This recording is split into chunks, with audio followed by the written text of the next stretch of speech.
Welcome back to the Morning Brief. You just saw that video, Bring Back Betta. Some people advocating that she should be given a second chance. For those of you who don't know, Dr. Betta is a suspended Minister of Humanitarian Affairs and Poverty Alleviation. There were allegations of fraud in that ministry involving her and other people, including NSIPA, as well as a former minister. So it's a gamut of issues running into tens of billions of naira. Just remember, it's still an allegation.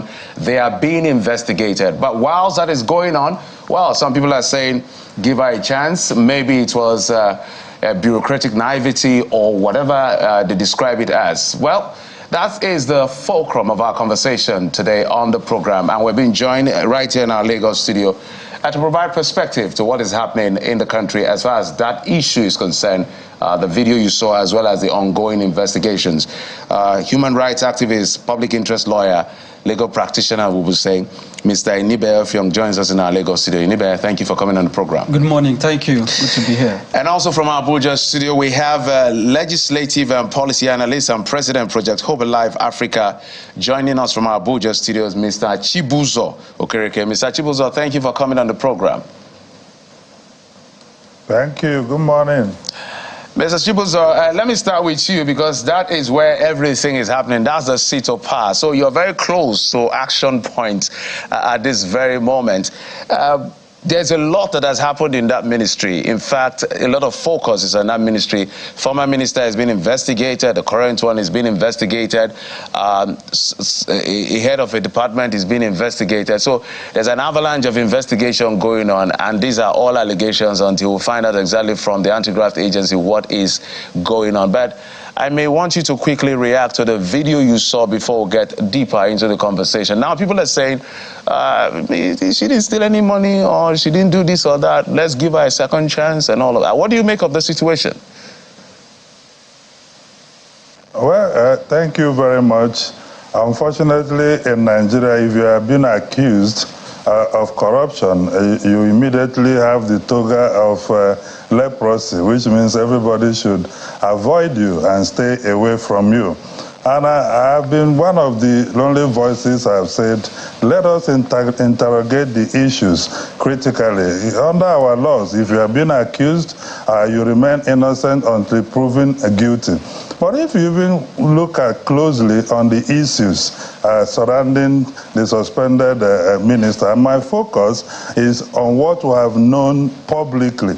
First is that there is a memo that the money should be credited to the program manager, 585 million naira for disbursement to the vulnerable groups.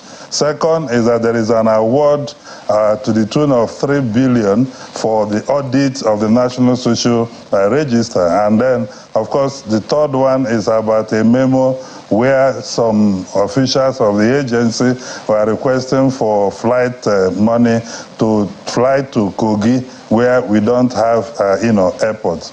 And respectfully, I think that the president may have been pressured to suspend the minister without, respectfully I say so, without looking critically on all these issues. First, let's take the issue of the memo.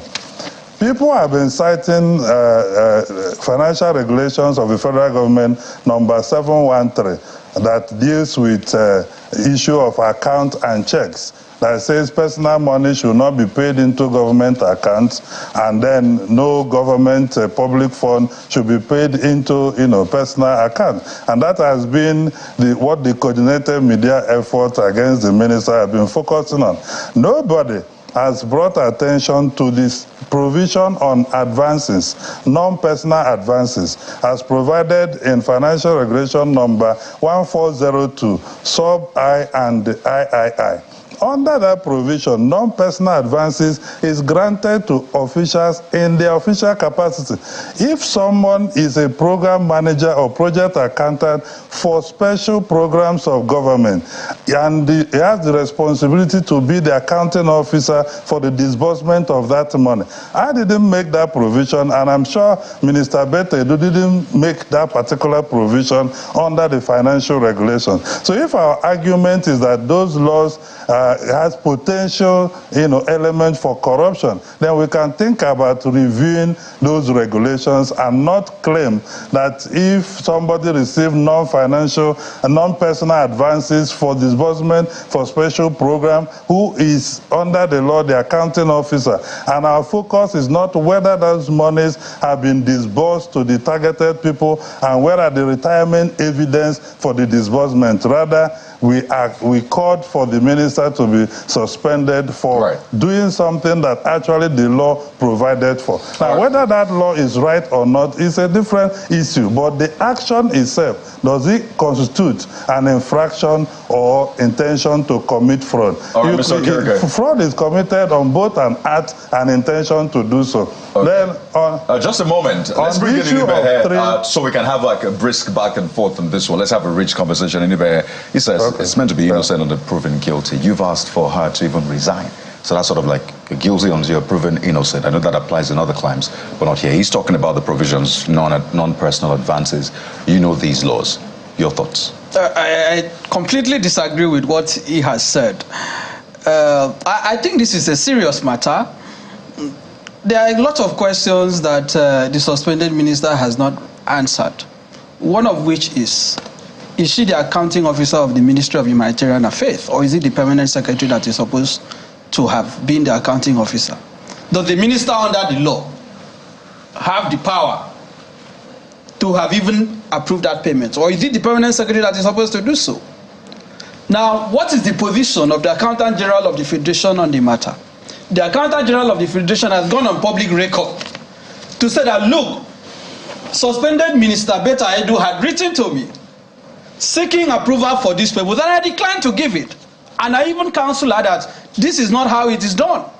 But she clearly flouted the position of the Accountant General.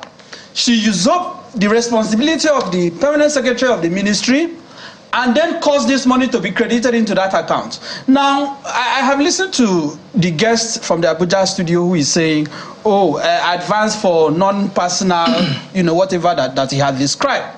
The truth of the matter is that when you look at the financial regulations, right, which he has also referenced, section 7 or clause 713, it is clear that public funds cannot be paid into personal accounts.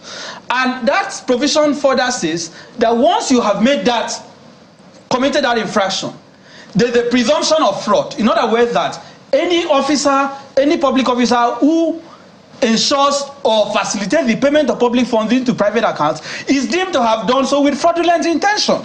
So this is not a case of, just mere administrative lapse. The truth of the matter is that this matter came to public light because the agency, the social intervention agency, was, they were exposed. And then they had to, in turn, possibly also expose the minister. So we cannot excuse what has happened. But let us even look at it more thoroughly, right?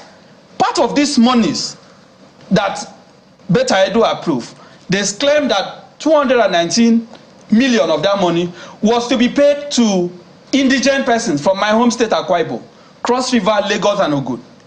I'm challenging Betta to mention the people that are beneficiaries, because before you even say paid, not paid yet, so clearly they can't. Yes, it was to be paid. So but if you have an intention to pay and you set an amount for it, it presupposes that you have already decided the number of beneficiaries and who those beneficiaries are supposed to be. So let Nigerians see who these persons that were to be credited with these monies are. And nobody can tell me that the whole federal government of Nigeria, the whole Ministry of Finance, the Office of the Accountant General could not have directly credited the beneficiaries of this money. That we had to go through somebody, an official of the Ministry of Humanitarian Affairs, pay the money into our account. Does the account statement of that officer, is it an official document of the federal government of Nigeria? Can the minister, can Betta write to the bank?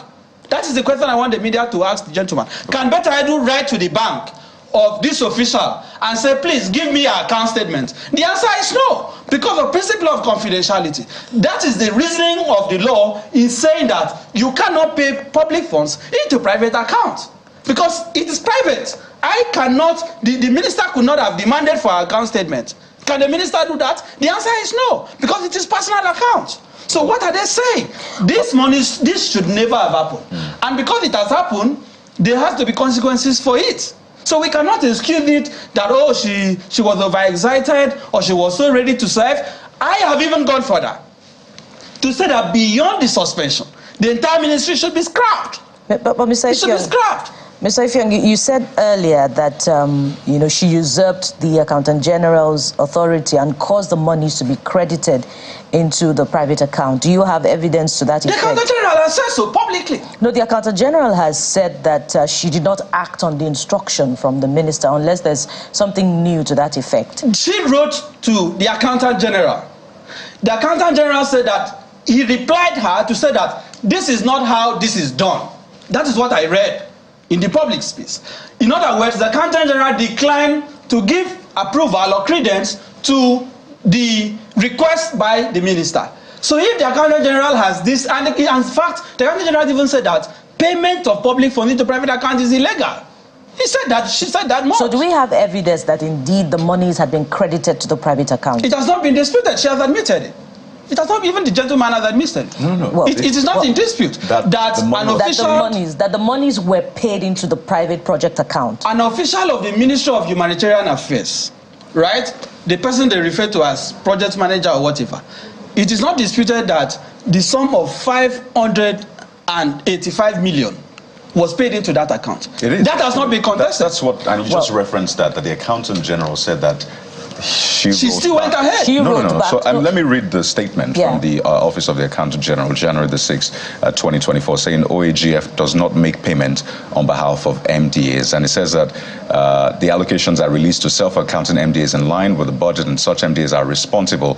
And it goes on to say that the AGF explained that although the office received the said requests from the ministry, it did not carry out the payment. The ministry was, however, advised on the appropriate, which is what you referenced. There was a response to the ministry advised on the appropriate steps to take in making such payments in line with the established payment procedure. But it says it did not carry out payment. I'm saying that my understanding of the facts is that she wrote to the Accountant General, right, and say, can this be done? The Accountant General says, well, such payments can go through the agencies directly.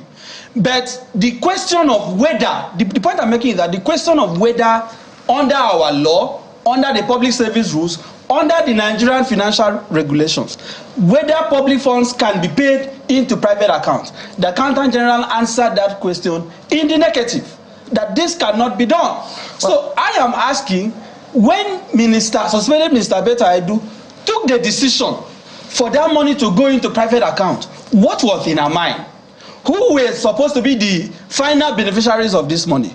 And why was this particular official, insulated? And I've asked that the guest should also address that question.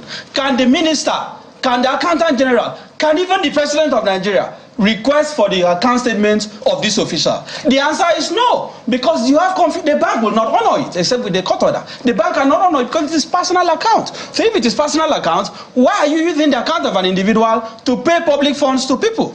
Well, Mr. Okereke will respond to that. And while you're doing that also, in addition to that, those who have argued that she will actually survive this have said that Treasury single account guidelines, I don't know if it's the same that you were quoting, actually allow for the payment of monies for ministry projects to be paid into private accounts. We'll get to you again, Mr. Inibe, to provide the legal perspective. But the question is, when guidelines run afoul of supreme laws, which takes precedence? Go ahead, Mr. Okereke. Thank you very much. I've listened to my colleague with rapt attention. I think he's arguing on effects and not on the cause. There is no effect without a cause. And with the leave of our anchors, I would like to read the provision on Financial Regulations number 1402, sub I. It said, advances for non-personal are those advances granted to an officer in his official capacity. Then the III said, in the disbursement of funds for non-personal advance for project or special programs where these humanitarian activities fall under, he said the leader of the project / special program shall be the accounting officer and shall approve all payment, while an accountant of an appropriate grade shall be attached to each project or special program and shall have the responsibility for the disbursement as well as retirement of those funds. This is the provision of the law. When you talk about clause 713, you are dealing with the pre-TSA era, when agencies of government can open accounts in commercial banks. Today, agencies of government have become self-accounting bodies. So Accountant General Office simply credits them and then they manage their affairs according to the budgetary provision. So the question, we are not arguing whether the lists, the people have been credited or what have you. We are dealing with the specific action as to whether under our laws can you credit an officer in his official capacity to disburse monies for government? And the answer is yes. In the last administration, we even saw our vice president, former vice president, in the market distributing cash to individuals under the market money or what have you. So the issue is whether our laws provide. Now, when somebody, I'm coming, please. No, I need to have time to explain myself. My colleague had, quite a number of. We don't have so much time, so if you can land on your thoughts, yes, go ahead. When somebody is functioning in an official capacity, you cannot classify the person as private. My colleague, as a lawyer, he knows this quite well. If you're functioning in an official capacity and funds has been advanced to you to perform a responsibility under your official capacity, that could not become private. It is no longer private. And I tell you, if we want a situation where we can ask for accountability of that, that is entirely a different. I'm not here to argue. I'm not in the Ministry of Humanitarian Affairs. Neither am I the spokesperson of the minister. I am saying when these things happen, let us interrogate it critically and not take people to slaughter them even before we look at our laws.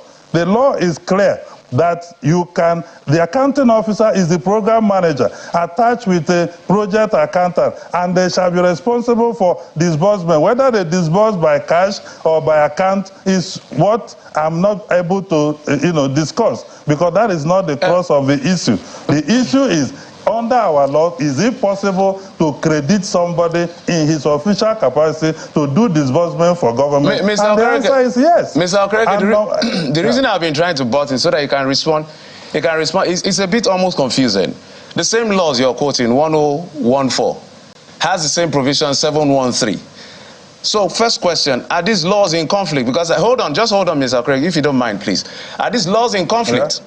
That's on one hand. It's also a bit confusing that when the minister wrote to the accountant general advised otherwise. So is there a bit of what I continuously call bureaucratic naivety on all sides? Or the law is in conflict with itself? No, two questions. Is the law in conflict with itself, or this is something we can't explain? No, I don't think there is conflict of laws. First, I think there is need for a review of those laws. Clause 713 deals with account and checks that provided that agencies of government will have only 3 levels of account in commercial banks, which is the revenue account, the salary account, and the overhead account. Today is no longer possible because under the TSA, agencies of government cannot open a commercial bank account. This is the new era. So I think and then there's the clause 1402 sub III is dealing with special programs and projects. It is not. Now, when there is special programs and project or operations, operational costs, then you can process funds to the officer responsible, who the law have now made the new accounting officer for the disbursement and retirement of those funds. And the argument is simple. If somebody is acting in an official capacity, it ceases to be private. This should be very clear. Then the issue of, yes, I agree, there seem to be some kind of bureaucratic lapses within the system because, one, the ministry is very much aware that they are self-accounting, officers. So I think that maybe what has happened is that in the past, these programs were just programs of government under the Humanitarian Affairs Ministry. In May 2023, the former president now signed the National Social Investment Program Act, making that particular program now an agency of government under the ministry. So transitioning from being a program to now have institutional framework as a self-accounting agency may have caused whatever issues, they had. And the accountant general said, you, the agency or ministry, you are a self-accounting unit. So you can post your transactions yourself. But you cannot continue to tag somebody who is an officer private. This is the concern. And this is what we need to reconcile. If you are functioning in an official capacity, you are no longer private. There is a difference between Bola Ahmed Tinubu and President Bola Ahmed Tinubu. One is accountable to his family. The other is accountable to the public. Does that also mean that their accounts, their belongings are also now government or not private or official in any case? Because I imagine a lot of people will now be stretching it. To what extent is that particular, example or instance that you gave? But I'd like you to respond to the question he raised or the point he made. And also, is it enough? Because he has said that she's been investigated now 2 weeks. Some say there should have been some sort of outcome to that investigation already by the EFCC. Let us know what is going on. Isn't it taking too long? So I wonder, in addition to your response to him, do you see her coming back to FEC? No, I don't expect her to come back, and I'm not being sentimental about it. Let me respond to the point he has made, that the official in question acted in a personal capacity. The issue is not whether this was a public official. The issue is, was this a personal account? What the law speaks to is the nature of the account. And I ask a question that my friend has not answered. Can President Tinubu, can the Accountant General demand for the account statement of this official from the bank? The answer is no. Let's get into answer now. Is Minister Betta the accounting officer of the ministry, or is it the permanent secretary? Okay, Mr. Okey, can you quickly answer that quickly, just so you can... So that I can continue.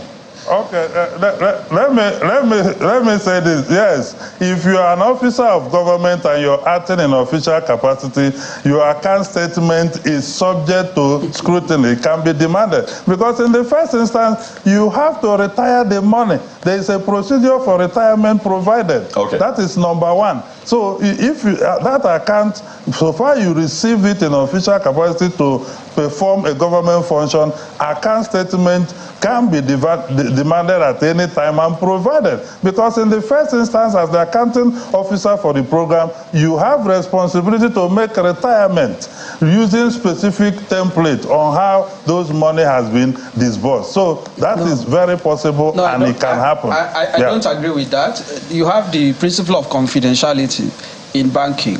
This account is personal to her. This account was opened in the name of this official, using the BVN of this official. So you cannot say that the government can simply just tell her, go and bring your statement of account. It is personal, it is private. But the question is, did she even have the power to make this approval? Or is it the permanent secretary? Let's even assume that this payment is permissible as he has suggested. No, I don't agree. Is it the permanent secretary or the minister that should have exercise that function? Let me tell you this, please. Is it the permanent secretary or the minister? Hold on, Mr. Kerry. Go ahead. Go ahead, Mr. Go ahead, your response is a conversation. Agencies of government, even in the legal firm of my colleague, when a letter is written to the chief executive. the chief executive, depending on the bureaucratic arrangement within the system, will look at it and send it to the appropriate officer that will deal with it. So you cannot be writing from outside a ministry or even a firm, and then the chief executive will not be the one to author the letter. Now, under that provision too, there is even sub-II, where the Minister of Finance has to approve a threshold for personal, non-personal advances. Is there? No, I don't agree with that. I don't agree with that. Those laws. Mr. Okeke, let him respond. Let him respond. Mr. Okeke, hold on. The secretary is the... Let him respond. Let him respond. Again, the facts should be respected. Namely, that it was suspended Minister Betta who gave it approval and not the permanent secretary. That has not been challenged. And under the financial regulations of this country, it is the permanent secretary that is accounting officer of a ministry. Secondly, this agency, Social Intervention Agency, is a creation of law. It has a status of its own. So at what point did the minister, under what section of the act creating this agency, is the minister even authorized to do this? And I've asked the question that beyond the surface, I'm putting a challenge today, and I hope EFCC will answer that question. Because it is not enough to say, let us recall her. Who are the beneficiaries? And I'm biased a bit because my home state, Akwa Ibom, is mentioned. That 219 million was supposed to go to some indigent people in Akwa Ibom, some to Cross River, Lagos, where we are now, and Ogun State. Who were going to be the final beneficiaries of this money? If at the end of the investigation, EFCC cannot answer that question, with the identities of those persons, their accounts, their residents, there will be no basis to recall her. Because this has been going on. We have been hearing donations in the market. We have been hearing N-Power over the years. We have now seen that the government is saying they want to even spend 3 billion to audit the social register, which is even scandalous to begin with. What are you spending 3 billion to audit? I mean, it is embarrassing. The sort of things we hear in this country. So I am saying that these social intervention schemes or programs should be scrapped. It has not altered the poverty ratio in the country. It has not had any effect on inflation. It has not reduced the purchasing power of the Nigerian people. Let us scrap it completely. I don't see the need for it. Or improve the purchasing power, you meant? Yes, it has not improved the purchasing power of the people. Right. On the contrary, what we have seen over the years is a climate of secrecy. Like the one is mentioned about the vice president going to the market to throw money. Nobody can tell us who the beneficiaries of this money. That's so President Tinubu, yes, just to read. President Tinubu cannot say he wants to continue with these programs without telling Nigerians the people that have benefited over the years. Well, he has suspended it, but there are statements, guys, from X and WhatsApp. Orebi Emmanuel saying, I disagree with the guest from Abuja studio, Betta Edu, as someone that has served as commissioner in her state before and gone through retreats and induction on how to carry out her duties as minister, should know better. That's what Orebi Emmanuel says. And this one is coming from... so you will respond. However it concerns any of you, you kindly respond. This person from on WhatsApp said we should forget about the trending video and allow the government continue with their investigation. Edu must be investigated. Bukola, you have the next one. This one is, should I help out? Yeah, go ahead. Okay, it says, good morning. Yes, it is possible to credit project manager's account, but there are thresholds. And the minister told us that the funds shall be credited directly to the beneficiary's account with commercial banks through the CBN after the accounts have been duly verified. You didn't tell us your name, but that's also from WhatsApp. And just to state that this conversation is also centered around ensuring that we put the right checks and balances in place so that we don't keep going over this time and again. I mean, this is 2024, for crying out loud. You'll expect that some of these things should not even be talked about as much. We should focus on more developmental issues. So perhaps we can also wind down final words on how to ensure that this does not happen again, and that's from Mr. Okereke and you as well, Mr. Effiong, just to ensure that we have a fail-safe system in place such that public monies are well accounted for and properly dispersed. Yeah, just to add to what my colleague Kayode has said, for both of you as well, if you can remember his first question, just to add to that, what happens to the issue of crediting these accounts directly? Maybe just an addition so that we don't lose trail of our conversation. Mr. Okereke, first to you. Yeah, thank you very much. I think that this is probably the only point where I have to agree with my colleague there. If you claim you have credited people money, where is the evidence? I agree completely. This is an important program, and we're saying it's to the vulnerable people. So there should be proper accountability and transparency.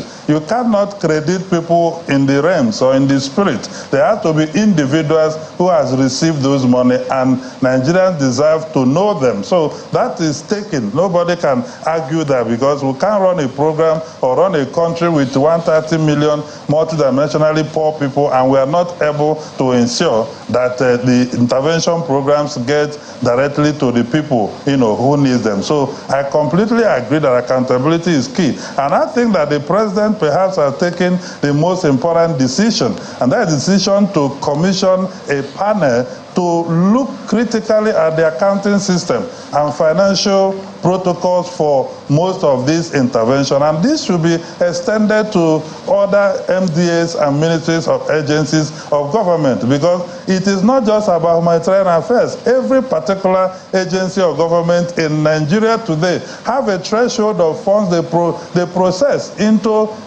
public officers' account for operational costs or overhead. And they use this money through their own account, whether for fueling of their vehicles or getting flight tickets for their travels and what have you, and then they retire it. That is the protocol. So if we feel there is potential for fraud within this accounting system that is prevalent, then we can make a review and ensure that this program happens properly. So the social intervention program defines the character of a renewed hope administration. So I support that the program should go on, but in a re-engineered and reworked manner, so that point made. Just so we can anchor. There's a message for you, by the way, yes. Mr. F. Young, and this is from Timmy Diafari on WhatsApp, saying the young minister is facing a backlash from exposing the wanton corruption in SIPA, and people like you, he alleges, are helping the people who want Betta Edu out by distracting everyone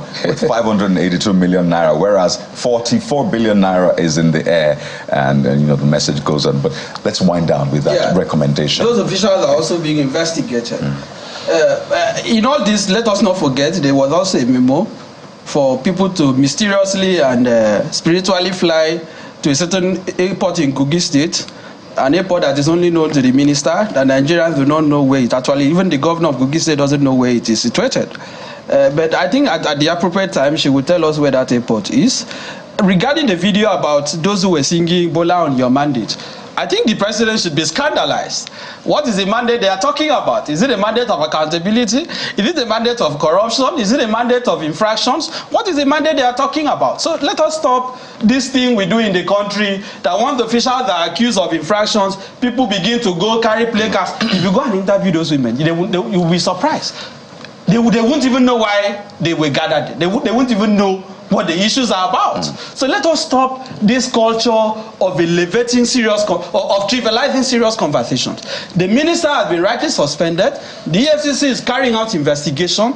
If at the end of the day, it is found truly that there is no airport in Kogi State, and a memo was issued that officials or aides of the minister should be paid, then there has to be consequences for it. Well, anyway, there's a lot to talk about, but we also understand that, when it comes to ministries, there are approval limits. Anything beyond 20 million, I think, has to go to the minister and all of that. But it's a never-ending conversation. That's why there's an investigation. Yes. When the authorities have swooped in to ensure that everybody who is involved is asked the questions, and if anybody is found culpable, they are brought to book. And everyone is looking forward to that outcome at the end of the day. I must thank you, Mr. Inibe Fiong, human rights and public interest lawyer, legal practitioner here in Lagos. Thank you so much for coming on the program. Thank you. And Mr. Chibuzo Okereke, legal, legislative and policy analyst, as well as the president, Project Hope Alive Africa, who joined us from Abuja studio. Mr. Okereke, thank you for coming on the program. Thank you. Good morning, Nigerians. All right, there's a lot more coming on the program. And of course, well, we'll continue to keep our eyes and ears on this investigation. As soon as it's out, we'll be the first to let you know. But we'll now switch gears to some other thing when we come back after this break. What does it take to, to work with the president for 8 years, capturing every moment of his mid-air, on land, on the sea? The man who photographed President Muhammadu Buhari for 8 years will join us on the program to tell us exactly what that entails and what he's up to after leaving office. Join us again.